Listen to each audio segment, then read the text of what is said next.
आप देख रहे हैं न्यूज नाउ 24/7। ताज़ा खबरों के लिए हमारे साथ बने रहें।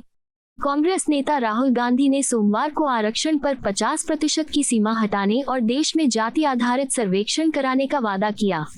मुंबई में एक प्रेस कॉन्फ्रेंस में गांधी ने कहा, जाति जनगणना हमारे सामने सबसे बड़ा मुद्दा है और हम इसे पूरा करेंगे। ये हमारा केंद्रीय स्तंभ है। गांधी ने 20 नवंबर को होने वाले महाराष्ट्र विधानसभा चुनावों को विचारधाराओं की लड़ाई और कुछ अरबपतियों और गरीबों के बीच की लड़ाई बताया। कांग्रेस नेता ने कहा कि फॉक्सकॉन और एयरबस सहित 7 लाख करोड़ रुपए की परियोजनाएं महाराष्ट्र से गुजरात स्थानांतरित कर दी गईं। उन्होंने कहा कि इससे महाराष्ट्र के युवाओं को नौकरियां गंवानी पड़ी। उन्होंने कहा कि महाविकास अघाड़ी सरकार महाराष्ट्र के लोगों के हितों की रक्षा करेगी। आप सबने देखा, पिछले कुछ हफ्तों से हर पार्टी का अपने प्रचार देखा, नैरेटिव देखा, संवाद देखा। महाविकास अघाड़ी और कांग्रेस पार्टी का हमेशा एक विश्वास रहा है कि सकारात्मक कैंपेन होना चाहिए। लोगों के मुद्दे जरूर किसी भी कैंपेन और किसी भी प्रचार में आने चाहिए। अब मैं तुलना नहीं करूंगा, आप खुद तुलना कर रहे हैं, रोज देख रहे हैं कि कैसे किसका प्रचार है।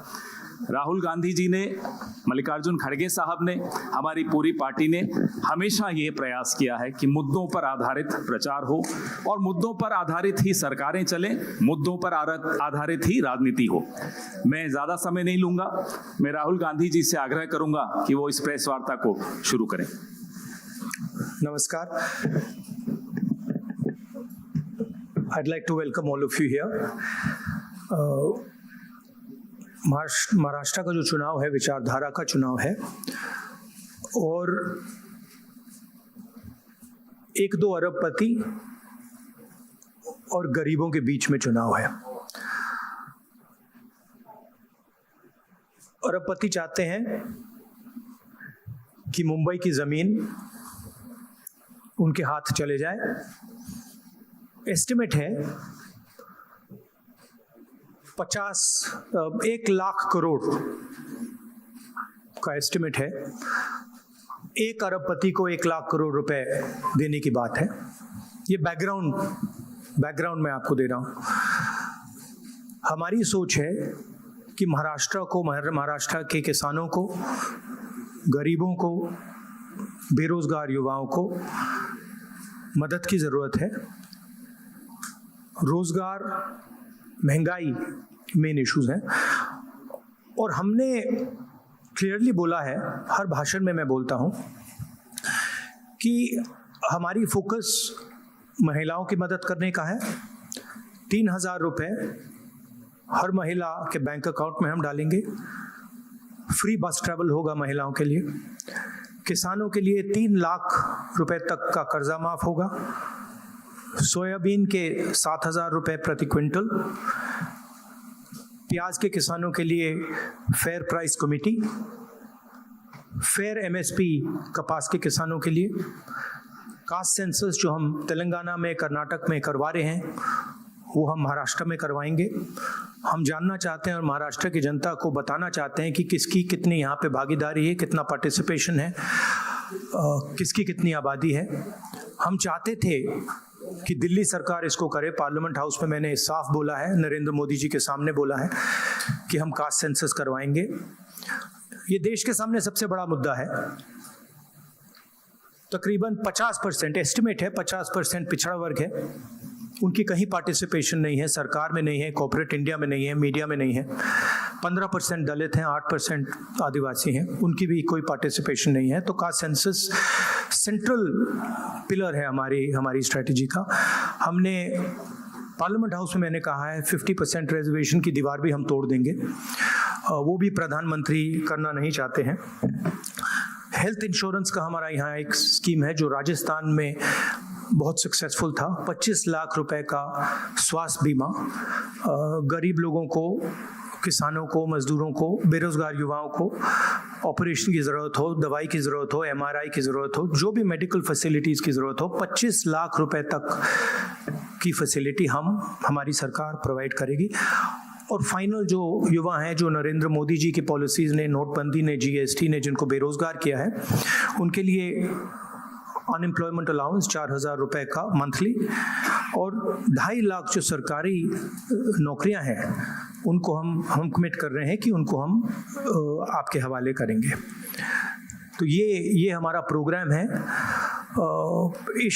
मेन इशू वही है, एक तरफ अदानी जी खड़े हैं, धारावी पे निशाना है, महाराष्ट्र की जो धन है उस पर निशाना है, मुंबई के नेचर को चेंज करने का लक्ष्य है, और दूसरी तरफ हमारे किसान, मजदूर, युवा जो एस्पायर कर रहे हैं, जो सपना देख रहे हैं, जिनका सपना हर रोज महाराष्ट्र की सरकार तोड़ रही है।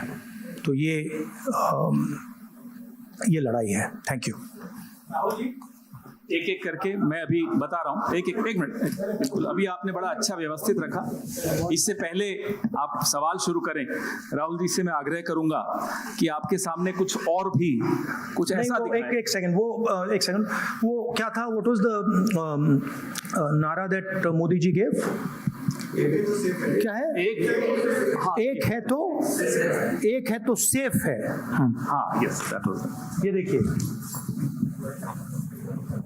इधर लाइए भैया इसको।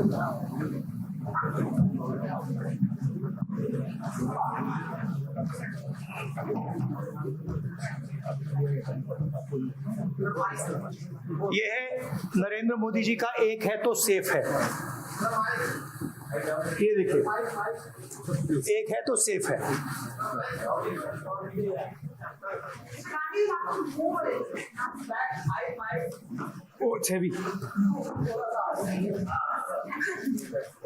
ये इसमें एक है तो सेफ है, ये नरेंद्र मोदी जी की महाराष्ट्र सरकार की स्ट्रेटेजी है। हम आपको ये दिखाना चाह रहे हैं। मुश्किल खुलता है ये पकड़िए। ये देखिए, एक है तो सेफ है, देख लीजिए। और ये स्ट्रेटेजी का लक्ष्य देखिए, एक है तो सेफ है। धारावी का मैप है, ये भी दिखा दीजिए। दूसरा पोस्टर दीजिए। ये 1 लाख करोड़ रुपए का धंधा चल रहा है। ये आप देखिए, हमारे प्रधानमंत्री जी और अदानी जी एक साथ खड़े हैं, एक है तो सेफ है, और ये लक्ष्य है। तो उन्होंने अपना नारा दिया है, हम उनका थोड़ा नारे को आपको समझाना चाहते थे। धन्यवाद राहुल जी। ये अच्छा है, इसको पीछे रखेंगे।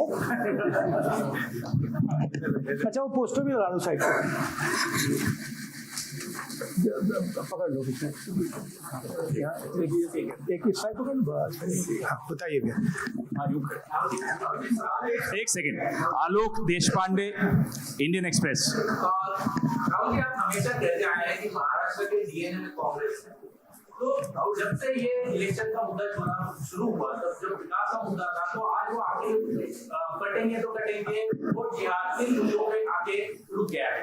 तो क्या आपको लगता है कि इन सारी स्लोगन्स की वजह से महाराष्ट्र के डीएनए को नहीं, उनका जो स्लोगन, मेन जो स्लोगन है एक है तो सेफ है, वो मैंने इतनी अच्छी तरह आपको दिखाया है, उसको समझाया है कि एक है तो सेफ है। एक कौन है?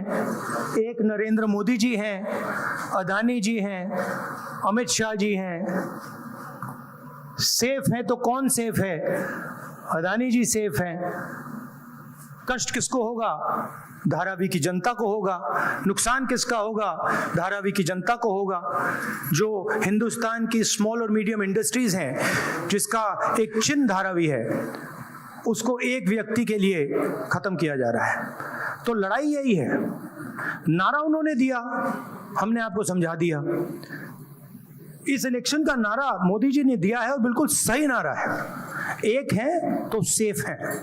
सवाल है सेफ कौन है, सेफ किसका है, एक कौन है, ये सवाल है। दीपक भट्टू से लोकमत। राहुल जी, आज मार्केट में किसानों को सोयाबीन का 4,000 रुपया करीबन रेट मिल रहा है। एमएसपी है 4,830 रुपया।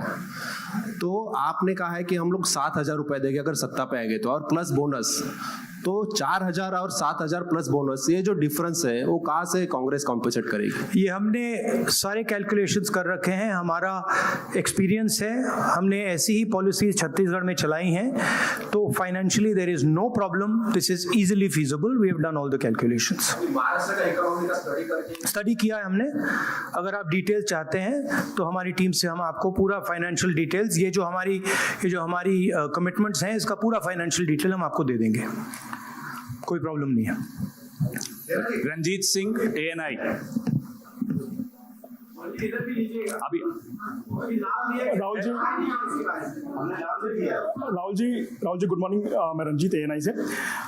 आप चूंकि काफ़ी केंद्रित हैं धारावी के मुद्दे को लेकर के, तो मैं सवाल करना चाहूँगा कि 2005 से धारावी में कोई डेवलपमेंट हुआ नहीं है, रीडेवलपमेंट के नाम पे अगर हम बात करें तो अब जो योजना वहाँ चल रही है, आप चूंकि कह रहे हैं कि बिलियनियर को लखपति बनाने की कोशिश है, लाख करोड़ का उनका टारगेट है, तो 2005 से अब तक जो विकास नहीं हुआ है, अब अगर शुरू हुआ है उसमें आपको कमियां नजर आती हैं, और आप सरकार आने पर बदलने की बात भी की है महाविकास आघाड़ी ने। नहीं, विकास नहीं हुआ सवाल नहीं है, रीडेवलपमेंट, हाँ रीडेवलपमेंट, हाँ, तो उसके लिए अगर सरकार आपकी आती तो योजना बंद होगी, तो वो पुनर्विकास और लंबा नहीं किया जाएगा, 3 साल या 5 साल कम से कम लगेंगे, फिर एक बार शुरू होके और लेट। देखिए, हमारी पोजीशन बिल्कुल क्लियर है।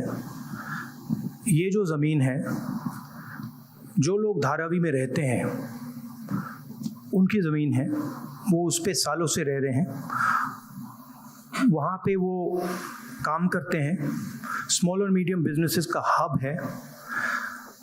धारावी को कन्वर्ट करने में दूसरी भी इश्यूज हैं, मैंग्रोव्स की जो ज़मीन है वो छीनी जा रही है, यहाँ पे बाढ़ आती है, ज़्यादा आएगी, लोगों को नुकसान होगा, और पूरा का पूरा काम एक व्यक्ति की मदद करने के लिए है। That is our objection. Our objection is that it is unfair, it is being done, the entire political machinery is being twisted to help one person. We are not convinced about how the tendering process was worked out, and we are absolutely convinced that this is theft of Dharavi land, and it is being handed over to one person. इसी व्यक्ति को देश के airports दिए जा रहे हैं, इसी व्यक्ति को डिफेंस की पूरी मैन्युफैक्चरिंग की इंडस्ट्री दी जा रही है, इसी व्यक्ति को पोर्ट्स दिए जा रहे हैं, इसी व्यक्ति को धारावी दिया जा रहा है, इसी को मुंबई का एयरपोर्ट दिया जा रहा है। और मैंने यहाँ पे आपको क्लियरली दिखाया है कि पुराना रिश्ता है प्रधानमंत्री का, तो ये अदानी जी अपने आप नहीं कर सकते हैं। Without clear support of the prime minister of India, Dharavi can not be taken away from the people of India. तो ये हो रहा है यहाँ पे, और ये चुनाव का मुद्दा है, बैकग्राउंड में है, फोरग्राउंड में है, यही मुद्दा है कि महाराष्ट्र का जो धन है वो महाराष्ट्र की जनता को मिलेगा, महाराष्ट्र के लोगों को मिलेगा, या फिर एक व्यक्ति को मिलेगा। और मैंने यहाँ प्रोजेक्ट्स के बारे में बोला है, मेरे पास लिस्ट है, जो प्रोजेक्ट्स महाराष्ट्र के थे, जो आपसे छीनकर, महाराष्ट्र के युवाओं से छीनकर दूसरे स्टेटों में गए हैं, मैं लिस्ट पढ़ना चाहूंगा, और टोटल इसकी जो वैल्यू है, महाराष्ट्र के युवाओं को मालूम होना चाहिए कि आपकी सरकार क्या कर रही है। वेदांता का फॉक्सकॉन सेमीकंडक्टर प्लांट जो था, 1 लाख युवाओं को महाराष्ट्र में रोजगार मिलता, 1.5 लाख करोड़ रुपए की इंडस्ट्री का प्रोजेक्ट था, ये आपसे छीन लिया गया है। टाटा एयरबस प्रोजेक्ट, 6,000 युवाओं को हाईली टेक्निकल रोजगार मिलता, 1.8 लाख करोड़ रुपए का प्रोजेक्ट है, ये आपके हाथों से छीन लिया गया है। IPhone manufacturing plant, 75,000 jobs Maharashtra के युवाओं को मिलते। 2 लाख करोड़ रुपए का प्रोजेक्ट था, ये आपके हाथ से छीन लिया गया है। International finances service centre, 2 lakh युवाओं को रोजगार मिलता। 1.63 लाख करोड़ का प्रोजेक्ट है, ये आपके हाथ से छीन लिया गया है। गेल पेट्रोकेमिकल प्रोजेक्ट 60,000 करोड़ का प्रोजेक्ट है, 20,600 युवाओं को रोजगार मिलता, ये आपसे छीन लिया गया है। बर्ड ड्रग पार्क 80,000 युवाओं को रोजगार मिलता, 3,000 करोड़ का प्रोजेक्ट है। सेमीकंडक्टर प्लांट्स 90,000 करोड़ के प्रोजेक्ट्स हैं, 3 लाख युवाओं को रोजगार मिलता। टोटल 5 लाख युवाओं के जो जॉब्स हैं वो आपसे छीने गए हैं। महाराष्ट्र के युवाओं, आप इस बात को समझिए, धारावी की जमीन छीनी जा रही है। मोदी जी सामने बोल रहे हैं, एक हैं तो सेफ हैं, अदानी जी को दी जा रही है। 7 लाख करोड़ रुपए के प्रोजेक्ट्स आपसे छीने गए हैं और 5 लाख युवाओं को रोजगार मिल सकता था, वो आपसे लिया गया है और दूसरे प्रदेशों में गया है। ये रिकॉर्ड है, ये पक्की बात है, ये हवा की बात नहीं है। अनन्या गुप्ता, और पीटीआई। अगर आप इसके डिटेल चाहते हैं तो हम आपको सबको डिटेल्स दे सकते हैं। महाराष्ट्र के युवाओं, आप ये बात समझिए, आपकी सरकार, महाराष्ट्र की सरकार रोजगार चोरी कर रही है। Sir, if we see the tendering process, it is stated that everyone will get houses in Dharavi who are staying over there. So how do you claim and justify that people will get Everybody homes? knows how Adani tendering process works. The whole country knows it. Okay, everybody knows how CBI is used, how ED is used, how income tax department is used, how people are pressured. An example is sitting in front of you in Mumbai airport. It's there for everybody to see. Now, it's one thing if the media doesn't want to report it, right? But the fact of the matter is the whole country knows that Mr. Adani is fully supported by the Prime Minister, and anything that Mr. Adani wants, he gets. Sir Deepa इस कदम elections में साकाल, एक second please, अनुशासन please. Deepa कदम साकाल। धारावी का redevelopment policy कैसी होगी, इसका आपके पास counter agenda क्या है? धारावी का रीडेवलपमेंट कैसे होगा, इसका धारावी का डेवलपमेंट जो वहां के स्टेक होल्डर्स हैं उनके इंटरेस्ट को लेकर होगा। आज उनके इंटरेस्ट को परे किया जा रहा है, उनके इंटरेस्ट को नेगेट किया जा रहा है और इनके इंटरेस्ट को पूरा सपोर्ट दिया जा रहा है। और सिर्फ धारावी की बात नहीं है, दूसरी जमीन की बात है, मैंग्रोव्स की बात है, मुंबई की फ्लडिंग की बात है। तो ये सिंपल चीज नहीं है कि भाई सिर्फ धारावी जा रहा है, ये बड़ा कॉम्प्लिकेटेड डिसीजन है और हम चाहते हैं कि जो धारावी के स्टेक होल्डर्स हैं और मुंबई की जनता का इसका फायदा हो। तो जो भी होगा स्टेक होल्डर्स से पूछकर, स्टेक होल्डर्स के पार्टिसिपेशन के साथ होगा, एक व्यक्ति के लिए सारे रूल्स तोड़कर नहीं होगा। राजू सोनवने, एबीपी माझा। महाराष्ट्र के उद्योग जो है बाहर स्टेट में जा रहा है, लेकिन बीजेपी के लोग बोल रहे हैं कि वो यहाँ आने वाले नहीं थे और यहाँ से कोई उद्योग जो बाहर गए। नहीं, मैंने आपको लिस्ट पढ़ के दी है। 8 प्रोजेक्ट्स मैंने आपको डिटेल करके दिए हैं, क्योंकि बीजेपी ने बात बोली है मेरे बारे में कि कौन से प्रोजेक्ट्स की बात कर रहा हूं। तो ये हैं प्रोजेक्ट्स, लिस्ट हैं। इन प्रोजेक्ट्स को आप देख लीजिए, आप स्टडी कर लीजिए। ये सारे के सारे महाराष्ट्र में आने थे, ये सारे के सारे गुजरात गए हैं, ये फैक्ट है। लास्ट और ये हर महाराष्ट्र के युवा को मालूम होना चाहिए कि आपकी जमीन अदानी जी को दी जा रही है, आपका फ्यूचर अदानी जी को दिया जा रहा है। और यहाँ पे जो 8 प्रोजेक्ट्स हैं जो पूरे महाराष्ट्र के युवाओं के फ्यूचर के प्रोजेक्ट्स थे, वो सब छीन कर आपसे दूसरे स्टेट में चले गए। राहुल जी अक्षय, एक सेकंड, ऐसा राहुल जी ऐसे नहीं भैया, एक एक करके प्लीज, एक करके, अभी वो कहीं नहीं जाए Thank you. तक आप। अक्षय मानकणी, नहीं, TV9 मराठी।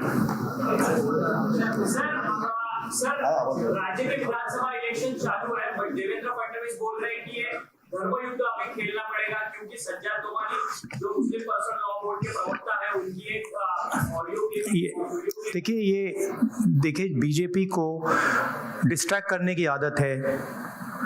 मैंने आपसे कहा कि मेन मुद्दा रोजगार का है, उसके बाद मैंने आपको ये 8 प्रोजेक्ट्स की लिस्ट दी, राइट, जो डिटेल कर रहे हैं कि 7 लाख करोड़ के प्रोजेक्ट्स यहाँ से गए और 5 लाख युवाओं को जो रोजगार मिलना था वो महाराष्ट्र की सरकार ने यहाँ से भेज दिए।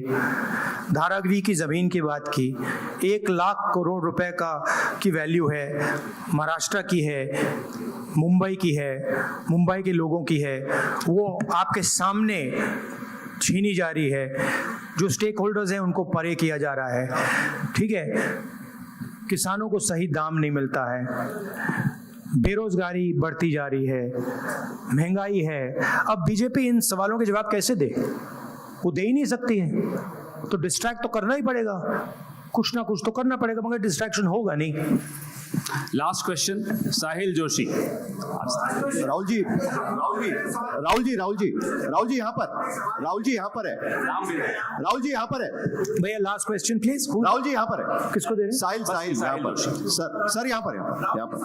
सर कल जो महाविकास आघाड़ी की रैली हुई थी वहां पर उद्धव ठाकरे ने कहा कि अगर उनकी सरकार आएगी तो सबसे पहला काम वो ये करेंगे कि अडानी का टेंडर रद्द करेंगे।